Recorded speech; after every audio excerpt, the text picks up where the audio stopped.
నేను ఆయన ఇంపాసిబుల్ నంద్యాల నుంచి విజయవాడ తీసుకురావడం అది అయ్యే పని కదా అనుకున్నా సార్ నేను. అక్కడ నుంచి కదిలించడమే కష్టం Impossible దాటి ప్రళయం అయిపోద్ది అనుకున్నా సార్ నేను. ఒరి అమ్మ, పెద్ద ఆయన్ని అరెస్ట్ చేయటమా, సార్ను ముట్టుకోవటమా అనుకున్నాను నేను.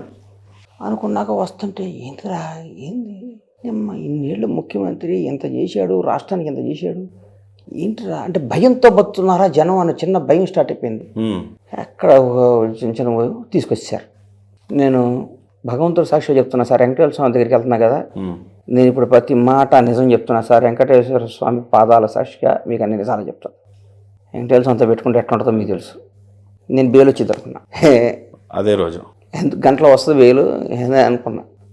బేలు చూస్తా కూర్చున్నాను సార్, ఇంకా రాలా. పాపం అక్కడ ఒక లేడీ, ఒక ఆవిడ ఉండేది, మేడం ఒక ఆవిడ, ఆ పేరు ఏదో మర్చిపోయా. ఆవిడ ఎట్లా పచ్చితో మాట్లాడుతుండే ఇమ్మీడియట్గా ఫోన్ చేస్తుండే. అయిపోద్ది సార్, వచ్చేస్తుంది సార్, బేలు వస్తుందని చెప్పింది. లేదు సార్, సార్ని దాన్ని ఏమంటారు, రిమైండింగ్ పంపిస్తాను. రిమైండింగ్ పంపించు ఆయన అనుకున్నా.